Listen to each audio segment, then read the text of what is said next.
Bienvenidos a La mente y sus cicatrices. Soy Pablo de Lorenzo, psicólogo experto en trauma y acoso, y en el programa de hoy vamos a hablar de un síndrome que es particularmente siniestro y peculiar.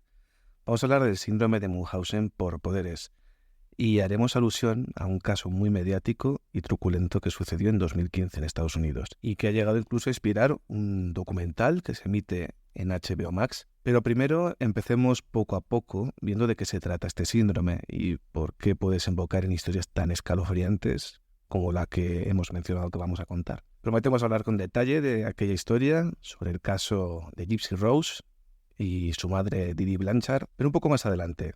Así que por favor, acompáñanos hasta el final. Empezaremos por qué es el síndrome de Munchausen por poderes. Este síndrome lo vamos a considerar como una enfermedad mental y una forma de maltrato infantil.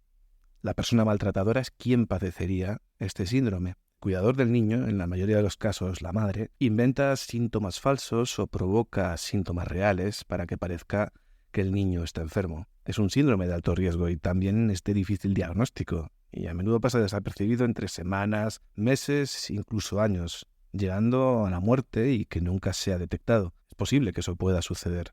Y recordemos que se trata de una forma peculiar de maltrato en el que uno de los padres, generalmente la madre, simula la existencia o provoca estos signos y síntomas en el niño, con el objetivo de buscar asistencia médica, maniobras diagnósticas y terapéuticas costosas o de alto riesgo. Para ubicarnos un poco en contexto, el término fue introducido en 1977 por Roy Meadow, que es un pediatra británico ya jubilado, el que acuñó el síndrome de Munchausen por poderes. Pero este término síndrome de Munchausen fue tomado de Richard Usher, que ya falleció en 1969, que fue un eminente endocrinólogo y hematólogo británico, también médico principal responsable de observación mental en el Hospital Central de Middlesex. Pero bueno, vamos al grano porque este fue quien descubrió y nombró el síndrome de Munchausen en un artículo en 1951 en The Lancet, una revista británica de carácter científico. Este médico endocrinólogo, Usher, describe el síndrome de Munchausen, que es diferente al síndrome de Munchausen por poderes. En el síndrome de Munchausen en sí mismo, citaremos textualmente, los pacientes presentan historias clínicas espectaculares, llenas de mentiras e invenciones, en un presumible intento de conseguir seguridad hospitalaria y atención médica. En estos casos, los pacientes, digamos que se inventan los síntomas, simulan la enfermedad, muchas veces incluso sin llegar a saberlo. Sería, por decirlo así, lo que se conoce como los trastornos facticios. Viene el nombre del fantasioso barón Munchausen, que era un alemán del siglo XVI que relataba extraordinarias historias sobre sus proezas como soldado y deportista. Meadow, el pediatra, va a introducir entonces el término por poderes, ya que trata de un caso en el que la persona inventa la sintomatología de otra y, como es lógico, se observa en seres humanos en estado de indefensión.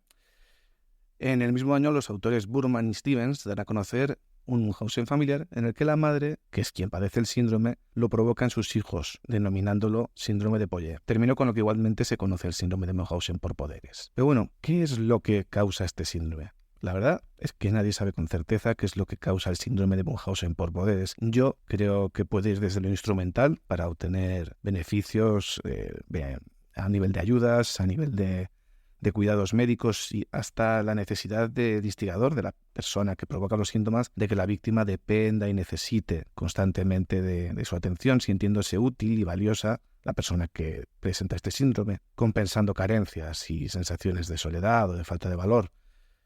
Pero esto podría ser simplemente una hipótesis. Al final nos tenemos que ceñir en datos objetivos, como por ejemplo cuál es la frecuencia. Y podemos decir que es un trastorno raro, lo cual no se ajusta tampoco a la realidad, ya que suele pasar tan desapercibido ante el desconocimiento y su dificultad diagnóstica que no podemos saber exactamente la prevalencia de este trastorno, de este síndrome. Una revisión bibliográfica, la revisión bibliográfica de Rosenberg de 1987, examina un total de 117 casos y en la más reciente, de Sheridan, en el año 2003, analiza 451 casos procedentes de 154 artículos de revistas médicas y psicosociales. ¿Y cuáles serían los síntomas que presenta este síndrome? El cuidador puede tomar acciones extremas para fingir o provocar los síntomas de una enfermedad en el niño. Por ejemplo, el cuidador podría añadir sangre a orina o heces del niño, privar de alimento al niño para que parezca que no puede aumentar de peso, calentar los termómetros para que parezca que el niño tiene fiebre cuando no lo tiene, inventar resultados de pruebas de laboratorio, darle medicamentos al niño para provocarle vómitos o diarreas, o también dar medicamentos para que se provoquen efectos secundarios que provoquen una enfermedad la cual se quiere simular o la que se quiere falsear y provocar. También se pueden infectar vías intravenosas del niño para provocar infecciones. Y estos son algunos de los métodos que se suelen utilizar para conseguir los efectos sobre las víctimas. ¿Y cuáles podrían ser las señales en un cuidador de que este cuidador tiene síndrome de Munchausen por poderes? La mayoría de las personas con este problema suelen ser madres con niños pequeños, pero hay casos donde los adultos, los hijos adultos que cuidan a un padre mayor, presentan este síndrome enfermando al padre o la madre que tienen a su custodia. Reiteremos el estado de indefensión. Por otra parte, los cuidadores en muchos casos trabajan en atenciones médicas, entonces saben mucho sobre cuidado médico. Esto hace que puedan describir los síntomas del niño con mucho detalle, una visión florida y técnica, pero sin que parezca muy forzado, cosa que un padre normal sin conocimientos en la materia no lo podría hacer. O sea, pueden ser muy creativos inventando síntomas sin dar demasiados tecnicismos para que no se les pille por el exceso, que muchas veces cuando se pillan las mentiras es porque se pillan los excesos. También les gusta estar muy involucrados con los equipos de atención médica que cuidan a sus niños y son apreciados por este equipo porque les dan un cuidado excepcional. Encontramos aquí una ganancia secundaria de los cuidadores al ser considerados grandes personas y encontrarse volcadas en el cuidado de la persona afectada o de su víctima, por decirlo de alguna manera. Se muestran sumamente involucrados en la salud y cuidado de sus hijos.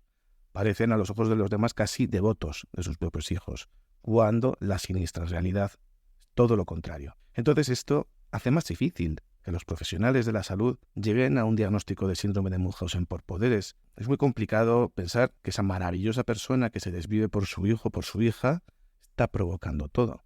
Y estas son algunas de las señales que podemos ver en el cuidador. Y ahora vamos a ver cuáles podrían ser las que podemos percibir en el niño. El niño, que sería víctima de un cuidador con síndrome de Munchausen por poderes, va a visitar muchos médicos y ha estado mucho tiempo en hospitales. A menudo se le han practicado muchos exámenes, cirugías y otros procedimientos más o menos invasivos. Tiene extraños síntomas que no encajan con ninguna enfermedad concreta. Los síntomas no concuerdan con los resultados de los exámenes. El cuidador generalmente es quien reporta los síntomas del niño y se suele evitar que... ¿Te está gustando este episodio? Hazte fan desde el botón Apoyar del podcast de Nivos. Elige tu aportación y podrás escuchar este y el resto de sus episodios extra. Además, ayudarás a su productor a seguir creando contenido con la misma pasión y dedicación.